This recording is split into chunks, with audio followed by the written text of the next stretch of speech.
Call the special regular meeting to order of August the 13th. And there's an agenda in front of you. Can I have a motion, please, to adopt the agenda? Councillors Forrester and Adey, any additions or deletions? All in favor? Any opposed? It is carried. There's an opportunity now for any member of the public. There are no members of the public in the room, so we will move on to reports. We have a report from the Chief Administrative Officer with regards to the Community Beautification Water Treatment Works. The council recommendation is that council direct staff to utilize up to a maximum of $1.5 million from the city's capital reserves to fund additional community beautification, infrastructure renewal, and water treatment works in 2026. Can I have a motion, please, to that effect? Councillors Adey and Forrester. Any discussion? Maybe CEO Pucci, I'll get you to just verbally give a report. Great. Thank you, Mayor. So what administration is proposing is to take a bit of money and look at some additional paving around the community. So the community is seeing a lot of paving associated with the big project in some other areas, and we want to spread some of that out throughout the community. And we're looking at several places. Part of it does include the 2nd Avenue Bridge, Hayes Cove Avenue, and Frederick Street, Silversides. We have multiple water break areas around town that are still in gravel. That will be done as well during this process. Wayne Place and Seal Cove, and a couple other small areas. We're also looking at doing a very aggressive pothole program and a downtown cleanup, which will extend all the way out Park Avenue into Cow Bay and over down to Rushbrook and really around the cruise ship areas. We're seeing really increased traffic with tourism, not only from cruise ship, but rubber tire traffic as well. And we're just seeing just an influx of opportunity here and to showcase our community. We are also looking at doing some additional sweeping. So we've had a year of increased, or really a record year of snowfall, which means a record year of putting down salt and sand. And that salt and sand builds up and it just takes longer to sweep away. So we've done a sweeping contract. We've exhausted our program that we have in place, and we are looking at doing some additional sweeping as well and in areas for the community. And one of the other last ones is really additional line painting. So we've noticed over the years that line painting has increased in cost. We haven't really been adjusting a lot of our budgets to handle that increase. So what happens is we have reduced line painting.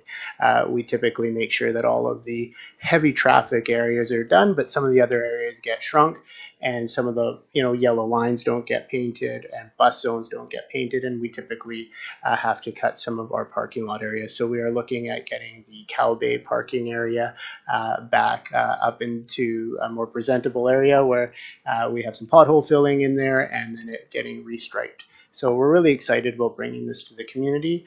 And one of the last pieces was the water treatment waterworks. So we have purchased a rechlorinator for the community. This is now with the city and in place.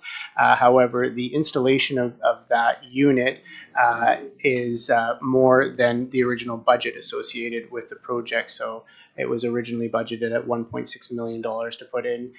The cost coming in now is at about 1.85. So we're looking at increasing that and moving forward with that. That is actually would start this year, but what would go into next year.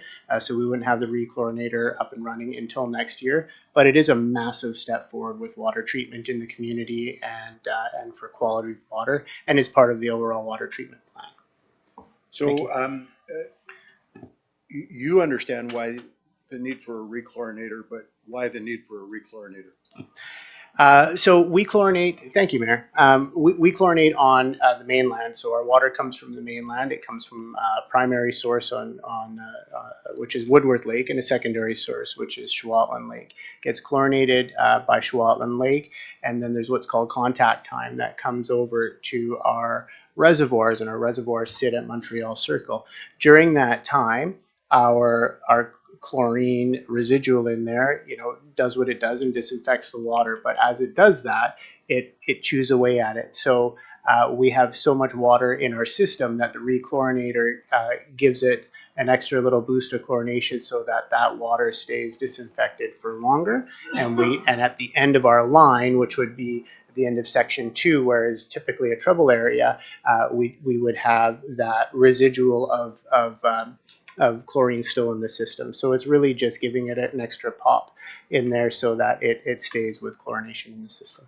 And then the second question for the skeptics, I'm sure that people will be very excited about line painting and beautification and paving and pothole filling. And why mid-August? Why not May? Thank you, Mayor. So there are various reasons. So why now is one is manpower. It's been a tough year on manpower. Two is that some of these budgets were exhausted, and we're finding that it's a time that we can re-up the money and do a little bit more. And then also we're finding that tourism right now is just big for us, and we are seeing visitors from all over the world coming here. We haven't had this many visitors in our community for decades, and the results we're seeing are amazing, and I think that we should present our town in the best way possible for them. Council, any questions or comments? Councilor Eadie. I'm all for beautification and paving. There's no shortage of people out there that are willing to share with us their views on both those subjects. So I'm in support of it, but I do have some questions, and I think we need to do it justice by asking some questions about it. In the report, so I have a couple of questions. In the report, it says that in order to facilitate this, some current work is going to be put on pause. It doesn't specify which projects or for how long. So my question is that, which projects are going to be put on pause and for how long? And of those projects, given that we're in the month of August, how many of those projects that are being put on pause are weather dependent? CEO Pucci. Thank you, Mayor. So what's mentioned in the report is projects put on pause, and we have put some on pause. We've put the Overland project on pause, the submarine project on pause. We were going to be pausing the rechlorinator, and this is mainly due to our short staff. Right now in our engineering and public works department, it's not necessarily a byproduct of us doing this exact work. We have the operational staff, a lot of the operational staff to get this work done now. It's really the oversight work on our projects that are getting paused for the moment until we recalibrate and get our staffing up to a better level. So how long and weather dependent? How long will this? How long is the pause? Oh, and will it put any of those projects in jeopardy because they're weather dependent? So none of the projects are weather dependent that we've paused. So there is one that has a construction window, which is the submarine line. The submarine line has to be done during certain fish windows, and we still believe that we'll be able to make those windows with no problem. We believe that the pause will just be hopefully a month. Is really we're actively doing interviewing right now for our positions, and hopefully we'll have some great candidates to come in and get our projects back on track right away. We've paused at specific spots when we felt that there was a hold pattern. So for instance, the Overland, it is at detailed design and completed and ready with a tender package to go out to tender for construction. And so we're at a pause right now there that when we get someone that we have a project manager to oversee that, then we can just put it out to tender and get the work going again. Councillor Eadie. My second question is around the funding. And it may be that it's a testament to some wise planning that we can do this, but I'll ask the questions anyway. The funding for this, the amount that's designated for it, 1.5 million, comes from capital reserves that sit in an amount of about 4 million.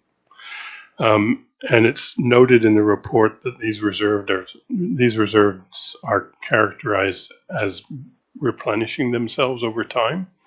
So I have a question about that. I don't know about that. I'd like to know more about that. And then the final question would be that If this is the case and this money is now available, I think it's great, but I'm wondering why it would not have been included in the original budgeting. CAO Pucci. Thank you, Mayor. So I'll answer it, and then I may pass it over to our Deputy CFO. So this reserve was set up by Council smartly, and it was done around non-market change for major industrial development. So this is really the first year that you're getting this money that's coming in there because of the non-market change that is happening on Ridley Island right now. There is, I'm being told, approximately just over 4 million in it right now. And when I say replenishing, is that we've discussed that council has discussed at this table that non-market change will go in there. So this is the first year for that. And it was done at the appraisal values of 2025 July. So when 2026 July's come out, there will be that much more build out that has happened, and so there should be even more money coming into that reserve. I am just going to confirm that with our Deputy CFO. Deputy CFO Higgins.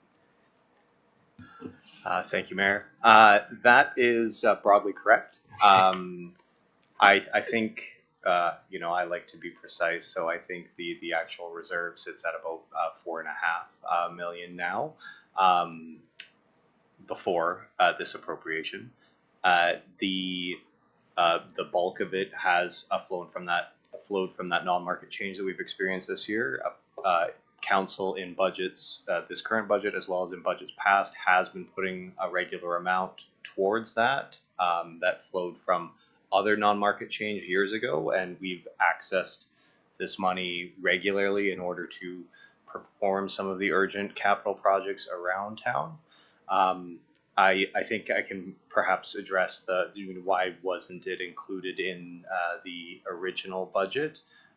These were not really anticipated as being needs at the time, and so now this was the funding source that we looked towards to be able to fund these needed works. So everybody in this room knows what non-market changes are, but could you explain what non-market changes are? Yes, certainly.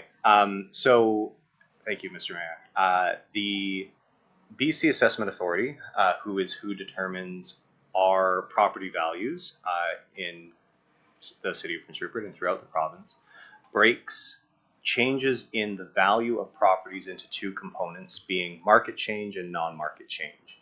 And the theory behind all of it is that your tax bill, so if the market goes up 3%, if everybody's property value goes up 3%, your tax bill shouldn't go up 3%, right? Just because your property value increased 3% doesn't mean the funding needs for the city change by that same amount. So we remove that component. But where there's non-market change, so examples, and as is the case that CAO Pucci was discussing, new builds are the most common source of non-market change, and at least a positive non-market change. So when a new building is built, that is assessed value that wasn't there before, and so it comes into the tax roll and is essentially new money. Now, the council has the option to use that money to either fulfill existing holes in the budget, to put it away for a rainy day, which is what's happened in this case, because as in the policy that council passed recently, the industrial non-market change is temporary and based mostly on oil and gas markets, which can't necessarily rely on extremely long term. So the thought is you don't want to build those into your operating budget because then if that industry doesn't happen to be there, then you've got a huge hole that you've got to try and fill. So it's all about smoothing that out. So another example of non-market change in a negative would be if a building burns down. That would be negative non-market change, and then we would have to do the opposite. So instead of being able to use that money to fill budget holes or save it, you would then have to increase taxes on everybody to fund that hole that's left by a burned down building, or as the city experienced a number of years ago with a mill closure and being dismantled and not being on the tax roll anymore. Great, thank you. Any other questions from council? All in favor? Any opposed? It's carried. We have a report from the Deputy Chief Administrative Officer with regards to the delegation bylaw number 3564, 2026. The recommendation is that council consider this report in regard to the delegation bylaw 3564, 2026. Can I have a motion, please? Councilors Randhawa and Nish. Any discussion? Councilor Ady. I dug a little bit into this. I've got a couple of broad questions which actually probably apply to the package as a whole. I don't know whether this is the time to ask them since we're on number one. Absolutely. One is to reflect, I don't actually share the perception, but I think the perception is out there that the broad effect of these as a package is to concentrate authority in the chair of the CAO. Some people would be concerned by that, others not so. I'm interested in how we respond to that perception. As I said, I don't know that I share it based on having read the packages. And my second observation is that much of what's driving this, based on how many times it's mentioned in the various reports, is that there are two positions that are no longer in place, the Director of Operations and the City Planner. And so basically, they're being justified as changing the bylaws because the city's organizational structure has changed, but there is no outline of what it has changed into. And I can appreciate that it may not be in place yet. The new structure may not be in place yet. But I wonder whether we can address just those two broad kind of concerns, whether power is actually concentrated in the CAO, and what is the new organizational structure? How does this anticipate whatever that eventually turns into? Deputy Miller. Thank you, Mr. Mayor. I will defer to the CAO for the structure piece, but in terms of the bylaw amendments presented, they are in no way to remove any power from council. Any powers that council had previous, they certainly still maintain those powers. There's some clarity in particular around delegated authority of a city planner. And again, I'll let the CAO speak to that. But in many other municipalities, most actually, the city planner and those positions are appointed by the city manager. The CAO hires those positions. Statutory positions are done by council. So with amending the bylaws to provide the authority to the CAO, it allows us to continue operating business when there is a change of staff. The CAO then has it within their authority to hire a new planner, as opposed to coming to council and delaying that. There's still the mechanisms in place. They were there before, they're here now, where development permits, variances, and the such, and the like come to council for their approval. Certainly council, should they wish to amend that, the bylaw currently says that the CAO may do minor permit approvals, variance, and DP. Should council wish to amend that in the interim, that should be done by council policy as opposed to a bylaw. So when there is a staff change for whatever reason, we don't have to come to council and do 2 meetings and various readings of a bylaw. Thank you. CAO Pucci, do you have other comment? Yeah, thank you, Mayor. So, we are doing some restructuring, and not necessarily by choice, but because we have some vacancies. As Councillor Ady said, we have, for instance, our planner is in the process of leaving us, and we've recently had our director of operations leave us, and for various reasons.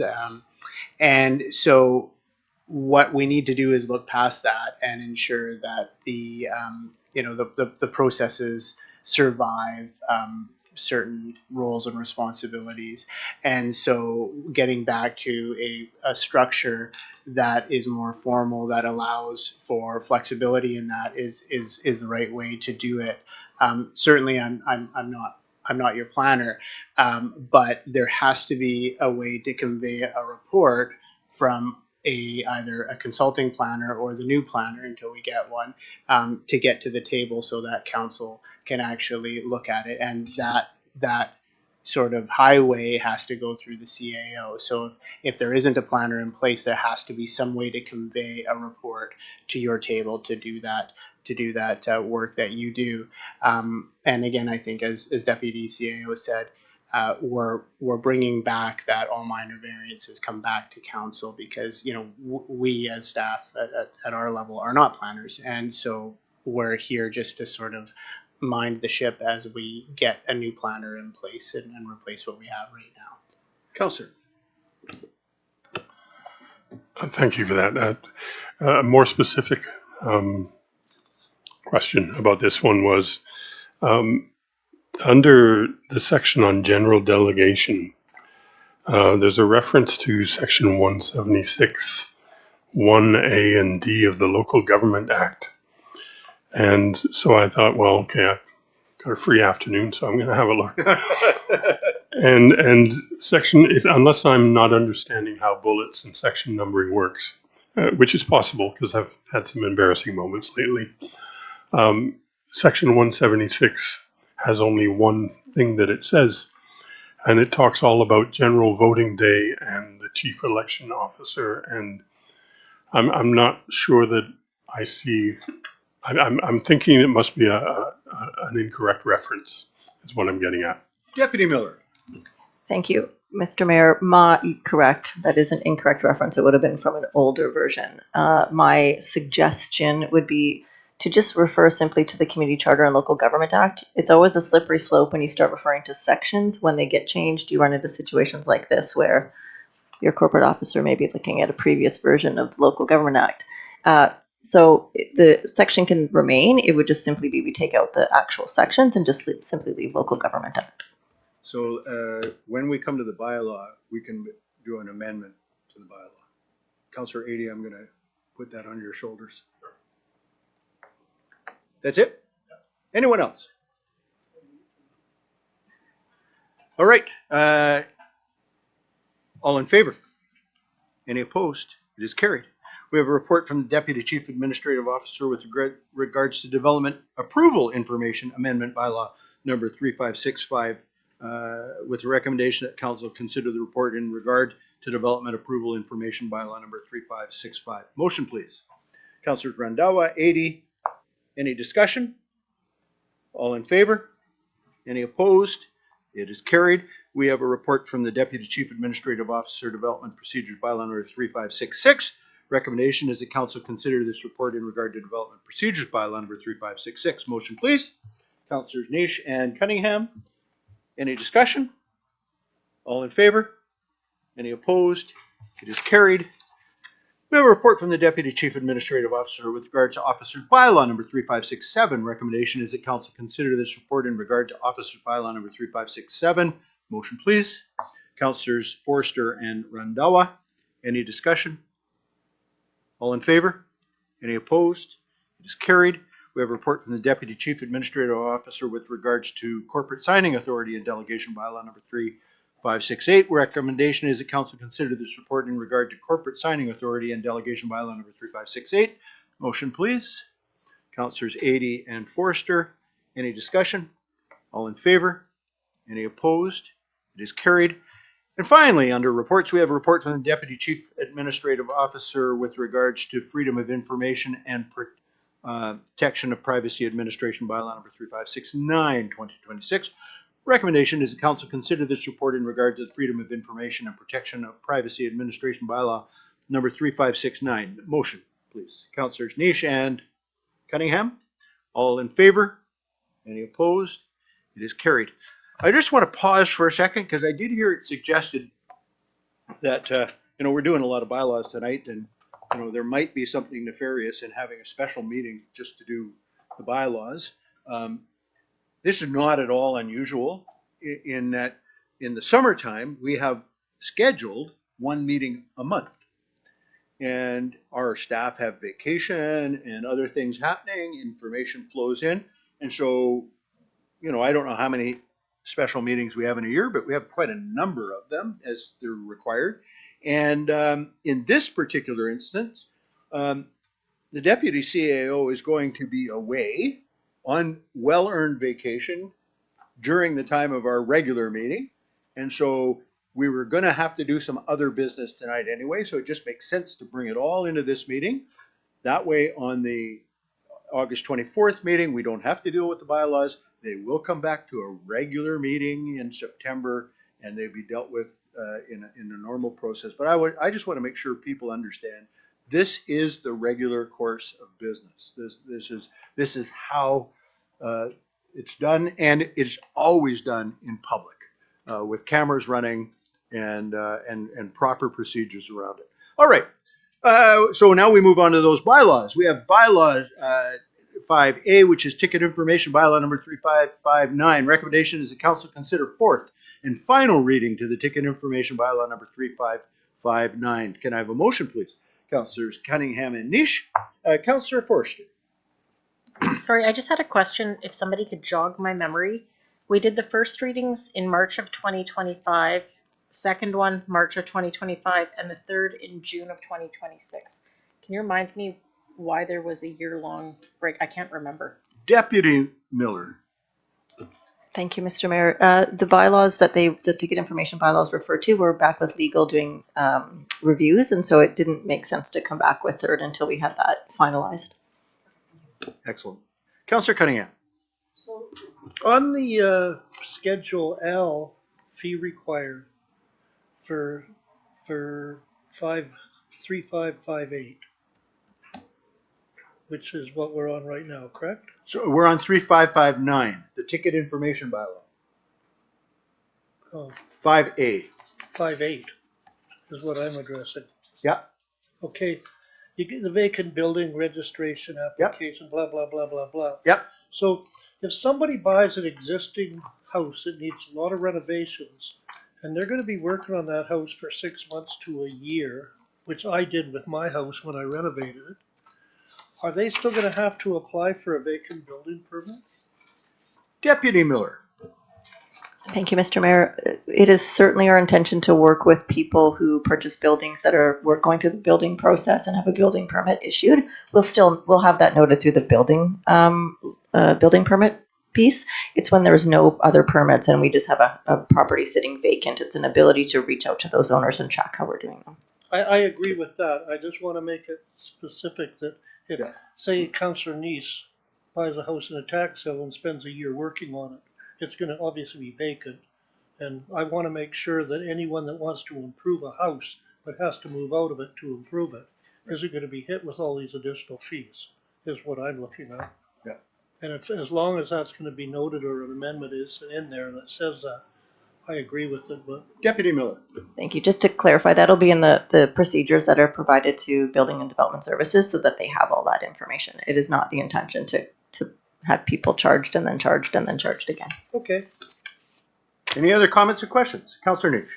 I'd just say, maybe that will encourage people to either dispose of properties that have been sitting for decades. And I know there's many around this town that have sat for 10 or 20 years that, they choose not to do anything with them. So now maybe this will actually be more of a incentive to either one, fix it up, or two, get rid of it so that someone else can fix it up and provide some more housing, because we do have way too many empty houses in this community. And that's the intention of the bylaw. All in favor? Any opposed? It is carried. Item number 5B, ticket information bylaw number 3560. Recommendation that council consider fourth and final reading to ticket information bylaw number 3560, 2026. Motion. Councillors Randhawa and Forster. Any discussion? Councillor Cunningham. On this, when you start designating the peace officer, bylaw officer to enforce certain bylaws, business licenses, I've noticed lately we've got a lot of out-of-town contractors running around, possibly working at Ridley or Watson, Now, is Ridley Island any contractor out there required to have a business license because it's federal property? CAO Pucci. I believe so. They're within our municipal boundary. So our bylaw would. So can our peace officers, bylaw officers start stopping people and asking if they've got a business license? Because I go for coffee in the morning and I'll see a dozen out of town trucks getting their coffee and heading out the highway. And, I find it rather interesting that, it's not a lot of money, but I bet you it amounts to $15,000-$20,000 in business licenses that we're not collecting. Deputy Miller. Thank you, Mr. Mayor. We certainly do. The bylaw officers do that, as well as the building inspectors. Up until about a week ago, our bylaw department was completely complaint driven. We've since amended the administrative policy, so now we are not just complaint driven. The bylaw officers are able to proactively go out and do that. So if they are driving around and they see a vehicle that they don't recognize, they have the ability to message into the clerk to see if they are a business license holder, and if not, we do reach out to them. And we have, I think, made 2 calls recently to have licenses taken out. Any other comments? All in favor? Any opposed? It is carried. We have a cemetery bylaw number 3562, 2026. Recommendation that council consider fourth and final reading the cemetery bylaw number 3562, 2026. Motion, please. Councillors Cunningham and Nish. Discussion. Councillor Cunningham. I see in section 10 we still have the flush mount. And what I did last night, I looked up the Mountain View bylaws in Vancouver and some others, and they have a lot easier way of applying for a headstone or memorial than having to go to the engineering department. And another thing that I've mentioned, or haven't mentioned, but want to mention, is a lot of these designated officers or people can now make a decision and the person goes away. And they're not told that the process of appeal to go through council. And I think that should be written in the bylaw or an amendment, that it's brought to people's attention that they have the choice of appealing to council. Because although it exists, in a lot of cases, people are unaware of it or not told by our staff. So I absolutely agree with you. And even sometimes if our staff say it, in the emotional moment or whatever, it can get lost. I actually think every conversation should begin with that. Hi, I'm here to help you. Just want to let you know, if for any reason, you don't like my answer, you're certainly free to. Anyway, Deputy Miller. Thank you, Mr. Mayor. With respect to the comment on flush mounts, the intention is not that everything is flat. It's that we lack the equipment to be able to put in giant upright headstones. So if someone wants an upright headstone, then that's just a conversation with them that they take responsibility for it. But the flush mount is just the flatter ones. It doesn't say you can't have one. What do I refer to it as? A property at the cemetery that we have, there is not a flush mount, and it was a simple signature on a document to acknowledge that we were putting something in that was slightly outside the scope of the bylaw. It's within the bylaw permitted, just as an acknowledgement that if it needed to be moved, we would be responsible for any damage to it, because our staff don't have the equipment to be able to do that. So that's why we did put that in there. Staff do speak to the people coming in about that, so that they are aware. It's literally a simple form that gets filled out and acknowledged that it is a pillow style or what have you. I do know that I have seen examples where staff do tell people that it's their responsibility to uphold the bylaw, and if they don't agree with it, they can certainly come to council to request what that might look like. People have emailed administration to request reconsideration. We've explained to them what the scenario is with the bylaw, and if they wanted to come to council, they're certainly welcome to do so. There is absolutely always a mechanism to appeal a decision on a bylaw by coming to council, and it is something that's in the procedures with development services to discuss with people when they come in, irrespective of whether it's for cemetery or any aspect covered by a bylaw. Well, in one particular case, the people were not told of that, they put it up, and the only correspondence they got was a letter to remove it. They were not informed in any way, any other course of action other than please remove this. And it says in the bylaw, if I remember correctly, the flush mount is for ease of maintenance. Well, I can give you 100 pictures of that cemetery right now that are not flush mount. You know, and so I don't see where we have to be insistent on this flush mount for ease of maintenance when there's already a lot of memorials that are vertical. So staff have explained that they can do, but we won't do a bigger, like an upright headstone. Is there something you're proposing that would be different from that? Well, I'm proposing that a little bit easier way of people putting in a memorial other than a flush mount. You know, the process to go through engineering, it with some people is intimidating. And so I don't know how to propose that. Okay. I'm So just that's a saying- process? I'm just saying that. Yeah. So that's a process piece, not a bylaw piece. Deputy Miller. Certainly. We can certainly review the process to ensure that it's easy and streamlined for people that come in. Absolutely. We do want to make sure that obviously it's a sensitive time when people are coming in. We want to make sure the staff is protected and that the people who are putting the headstone are protected as well, so that they're not expecting the staff to install an upright headstone that may get damaged because we don't have the ability to do it. With respect to the person who put in the upright and wasn't given the information, that's very unfortunate. It's in large part why we're working through the processes now to ensure that that doesn't happen again. Councillor. Thanks. I think where maybe my confusion is I understand the process is different than the bylaw. Yep. But there is a bit of a process in the bylaw on that same page. Right. So I'm just, maybe I'm not, what am I missing about why then we could not correct that in the process that's in the bylaw? Listen, we can change whatever in the bylaw. And it's this is minor, but we're at fourth and final, so we will have to back up to get back to third to make amendments to. And I hear you, and my recollection is Councillor Cunningham raised the flush mount last time we discussed. Yes. This. And so. Deputy Miller. Thank you. So staff did go through and do a review and removed any references where it said only flush mount.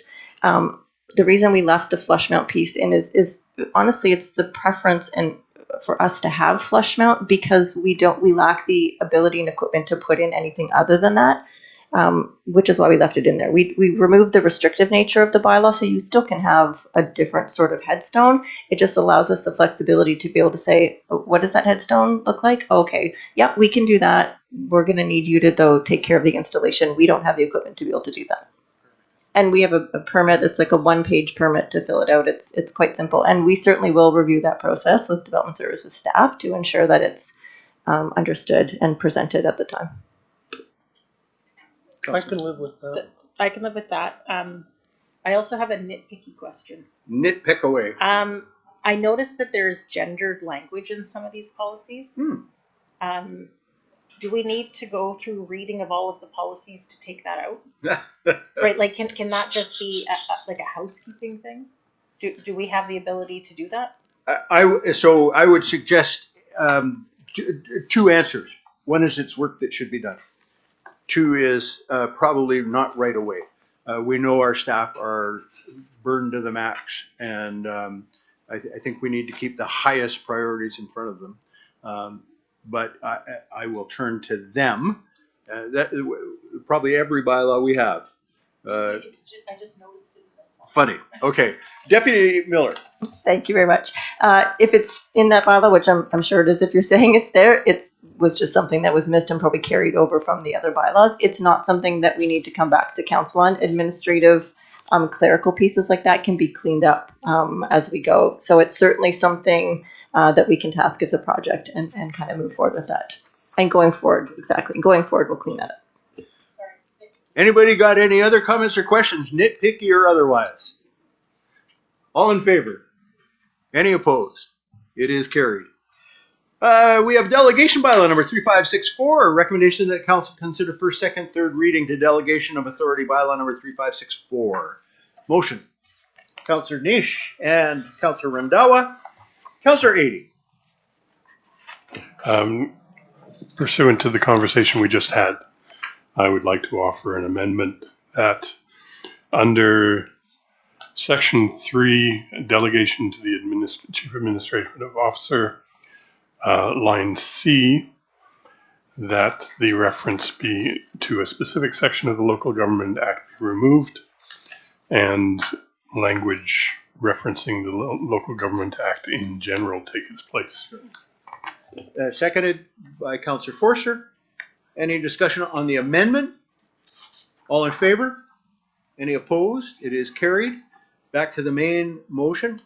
Are you okay, Deputy? Yes. Okay, you're just looking at me like maybe I'd gone too fast. Councillor Cunningham. One quick question on the delegation of authority. Because a department head is a significant hit on the budget in some cases, do we get that information at council before that position's delegated, or does the CAO delegate that position and then we find out about it later? CAO Pucci. Thank you, Mayor. So, depending on the position, I think that in our situation with this council, there wouldn't be any delegation without any notification to council about what is happening. I mean, that's just the reality of it. Is that if there's any sort of delegation of anything, that we would let council know about that. I think that's the reality that we're in here. You know, Council. in an earlier conversation, there's this perception in the public that we're real heavy at the top, which is a perception that's not true. But because of that, sometimes if a new position's created or that, people say, oh, look, they're hiring another manager. When in reality, we're short managers right now. So we've got to find a way to get that out to the public. You know, like our senior staff is swamped and I don't know how we're going to do that, but a communications officer can possibly spin their little magic wand and do it. But Councillor. I was just going to suggest perhaps there's an org chart. An org chart. Yeah. Deputy Miller. Thank you. Under the previous delegation bylaw, there was no requirement to report to council. Under this bylaw, there is a requirement to report delegated positions to council at a frequency that's requested by council. So that'll come forward as part of the governance policies that are being reviewed, so that council has the ability to say, we'd like to receive this information quarterly or whatever that looks like. There you go. All in favor? Any opposed? It is carried.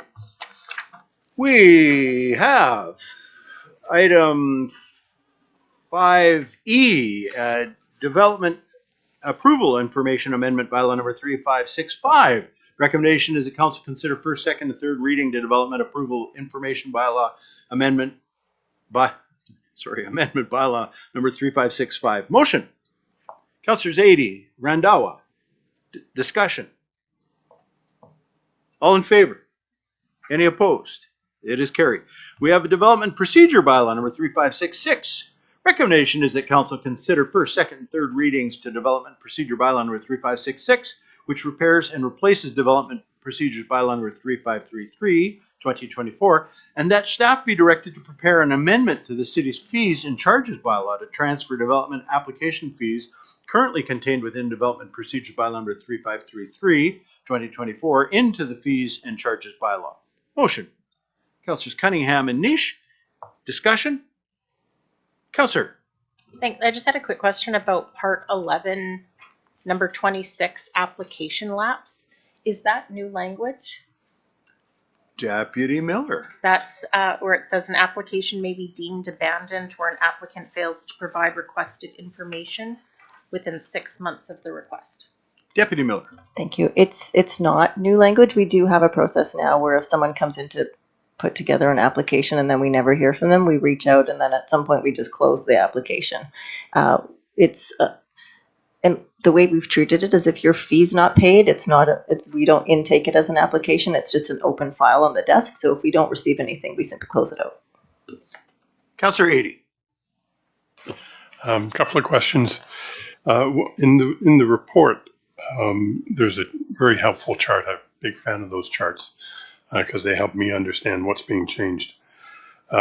It notes that the new bylaw expressly permits electronic submissions and modern administrative practices. So then when I look to the bylaw, the only reference that I can see that's tied to that is applications and supporting materials may be submitted electronically in a form acceptable to the city. So I guess my questions are, what forms are acceptable to the city and who makes that determination? And also, since there's no follow-up on the term modern administrative practices, I'd like to know a little bit more about those. Deputy Miller. Thank you, Mr. Mayor. So those will be determined through policy and available. We'll have our policies online, but that is, people will email an application. There's PDF, there's DocuSign. Currently, we don't have the legal ability to accept anything other than a wet signature. And so this we have people who will email in applications with signatures or DocuSign. We currently can't do that. So that's what that is referencing. Okay. All in favor? Any opposed? It is carried. We have the officers bylaw number 3567. Recommendation that council consider first, second, third readings of the officers bylaw number 3567, 2026. Motion, please. Councilors Forster and Adie. Any comments? Sorry, I'm rushing ahead. Any comments or questions? All in favor? Opposed? It's carried. We've got corporate signing authority and delegation bylaw number 3568, 2026. Recommendation is that council consider the repeal of the authorized signatories bylaw number 3545, 2024, and adoption of the corporate signing authority and delegation bylaw number 3568, 2026. Motion. Councilors Randawa and Adie. Discussion. Councilor Adie. Just a quick point that the bylaw we're considering is the signing authority and delegation bylaw, but the title in the language of the bylaw itself is officers bylaw. So I expect that needs to be changed. Deputy Miller. Thank you, Mr. Mayor. You caught me formatting using an old bylaw. That will absolutely be changed. That's just a quick clerical piece. You got a lot of eyes on you. All in favor? Any opposed? It's carried. We have the Freedom of Information and Protection of Privacy Administration bylaw number 3569. Recommendation is the council consider first, second, and third readings to the City of Prince Rupert Freedom of Information and Protection of Privacy Administration bylaw number 3569, 2026, and that Freedom of Information bylaw number 2913, 1994, and Freedom of Information Amendment bylaw number 3039, 1997 be repealed upon adoption of bylaw number 3569, 2026. Motion, please. Councilors Niche and Cunningham. Any questions? All in favor? It is carried. We move to council roundtable. Councilor Randawa. Thank you, Mr. Mayor. So last few days weather is nice, so our staff is out cleaning all the roads. So everybody getting really good feedback from all the people. So I'd like to thank all our staff Great. members. Thank you. Yeah. Perfect. Thank you. Councilor Forster. Thanks. A couple of things. I had the occasion to drive down the beautifully paved Alfred Street, Yes. which looks amazing. But I noticed that there's still lots of things hanging from the wires, and I'm curious I had this I'm conversation with curious with CAO Pucci today. Oh, okay. CAO Pucci. Thank you, Mayor, and thank you, Councillor. Yes, we are doing closeout activities on all of the streets that were part of the big project. So you'll see them also on Crestview and on other streets. That is part of closeout. We are getting what's called a punch list or a deficiency list walkthrough right now, and those will be dealt with. Thank you. Councillor. Thank you. Next thing I wanted to just flag, electric scooters. So, Yes. So there is, in many different circles, ongoing concern about how many accidents are happening in the province.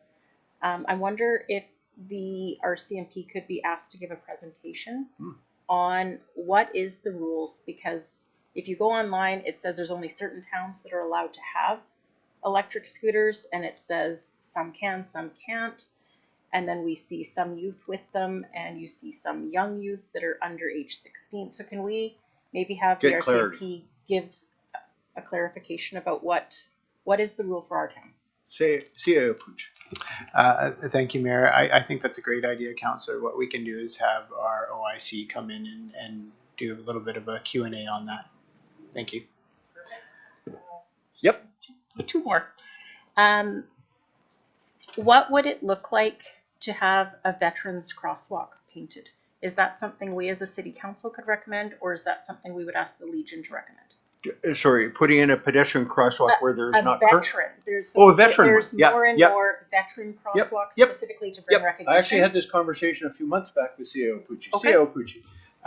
Thank you, Mayor. So whatever is in, if as long as it's a stop bar crosswalk, crosswalk is the lineal bars that go across.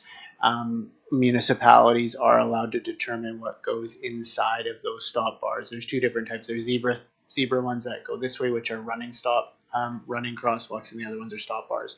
So if council would like to do that, then that's something that we can look at budget wise in the future, or we can look at grants to support that, or work with There groups. may be groups prepared to do that.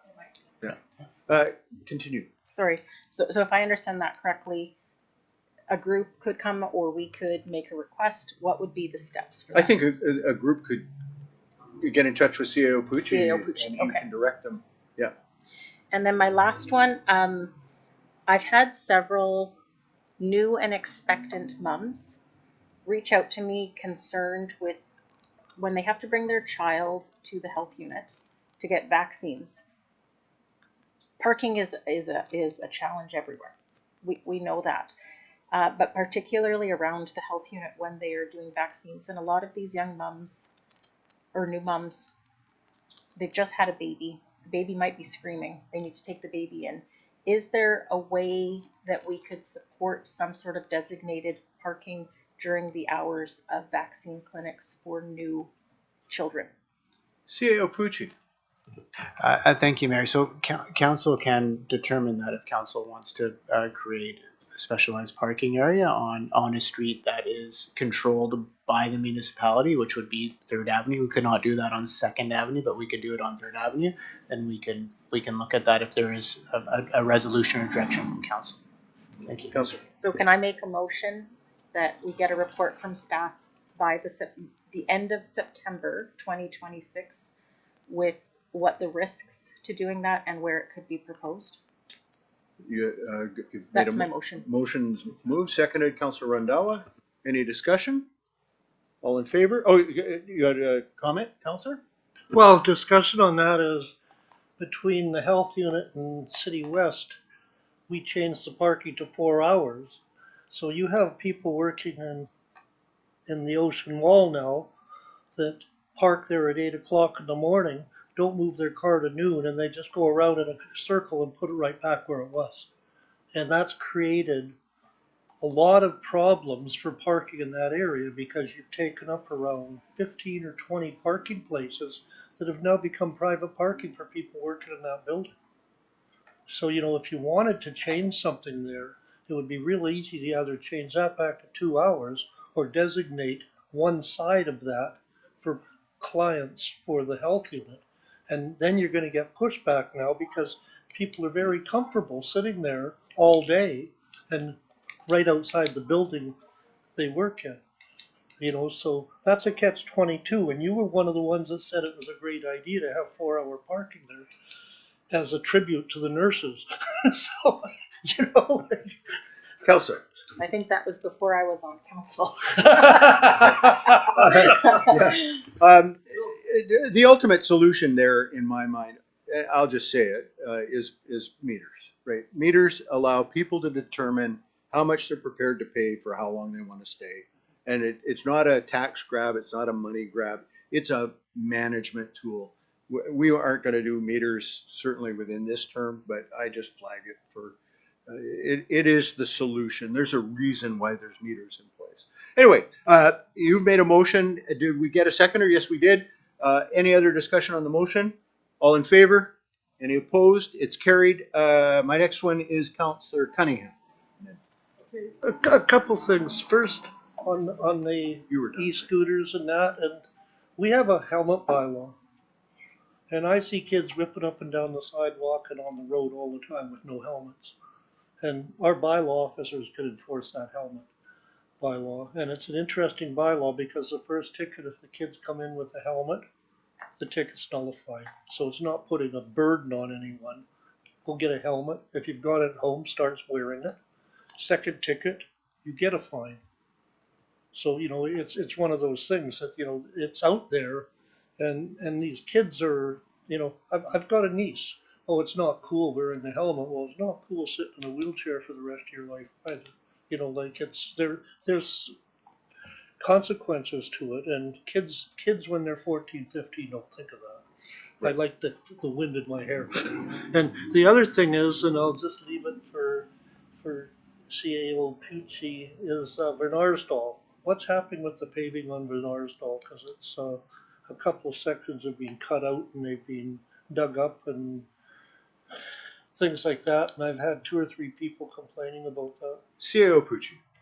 Thank you, Mayor. So the paving will include Venarsdale. There's 2 patches there that need to be done, and also on 17th Street where there's a patch that needs to be done, and other various patches of gravel. What's happened on 17th Street is, on Venarsdale, is I think that anyone that's been in that neighborhood or drove through there is that there's been water that slowly trickles out of the pavement there, and it's been doing it for years. There is some sort of, there's an, you know, following the rock profile, there is some drainage that goes through there. We did some additional drainage in the area. We found that the water has still sort of bleeding a little bit, so they're putting in a French drain with a rock pit in it to collect it and then disperse it. So that's happening right now, and then it will be paved after. So yeah. And can I, Mayor, Yeah, can I just please. ask, was there direction on, I have Councillor Forrester's direction, but was there direction on the hourly parking on, I think it's 4th Street there? Was there actually direction on that from Councillor Cunningham? Listen, bring back a report on this. Sure. And if you dabble into the other while you're doing that, Okay. Thank you. fine. Thank you. How's that sound? Councillor Niche. A couple things. So when it comes to that parking issue, you know, when the mall was built, or the Ocean Center, there used to be an underground parking there. And I would assume that when that mall was built, that underground parking was designated for public parking. And it's been closed off to the public for years. So, you know, in one way, they're contributing to the street parking by not allowing the public to park in that underground parking. So, you know, I don't know if that should have been something that was looked at years ago, that it wasn't even legal for them to block it off from being public parking. Because I remember when I was young, I used to ride my bike down there, and you know, anyone could go in that parking. So is it underutilized? Is it being used only by staff of the building?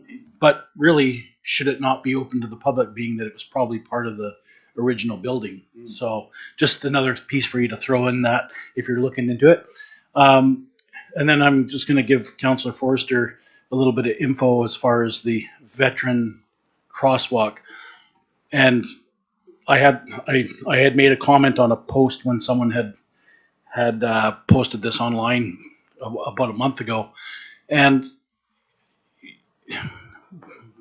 we already see the failure of paint being used in our crosswalks and our lines and everything already, because of environmental reasons. And our wet climate probably doesn't help much either. But this is not a local issue. This is an issue everywhere in our country. Lines they don't stick anymore. So I just want you to, and the same response that I gave to this person was, I'm not opposed to veterans. I'm opposed to spending money on something that is just going to wash away in 2 months. And I'm going to bring back a discussion that was in this council chambers many years ago about the Pride crosswalk, and I was the only one that opposed it. And I did not oppose it because of my thoughts of Pride. I opposed it because of my thoughts of costs. And at that time, it was being thrown around that it was going to cost $2,000 for this crosswalk. When the price actually came in, and it was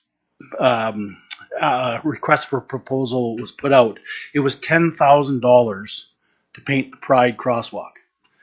So, and that was because lane closures, the switching of guns to paint different colors, and the whole process. Those guys, they're set up to do white, they go do white. It's easy. So what I would say is that if there is a group that wants to do something veteran related, in my eyes, and this is only my eyes, you look at these buildings around town and all the paintings that are on the buildings and how long they last because they're on the side of a building. And to me, it doesn't do any justice to the veterans when you paint a crosswalk and 2 months later it's gone, and then they're expecting us to do it all the time. So I just wanted to throw out those numbers because it was $10,000 for that crosswalk. So I think we can find a better solution to make it look a lot better and last a lot longer. Councillor Forster. Thanks. I helped paint what then became the bridge. So I guess we didn't go to like the ground one. But that's where I'm also wondering for a veterans one, could we not imagine something like what we did with the Pride Bridge, where it's not cars driving over it, like maybe something by the cenotaph? That's more, I wasn't more meaning we as a city pay for it. I'm just more wondering, how do we get a group, like I participated twice in painting over on the bridge, and we fundraised to do that for our community. So I'm just wondering, from what I've heard from the conversation, regardless of cost, we would start with CAO Pucci. Yep. I think. Yeah. Yeah, thank you, Mayor. I mean, if there's a group that wants to come forward and chat with me, absolutely. We can start looking at opportunities and options and areas that we own, for sure. All right. Anything else? I'm hearing nothing, so I would have a motion to adjourn. Councillors Ady and Randawa, all in favor? Nobody's opposed. It's carried. Meeting's adjourned.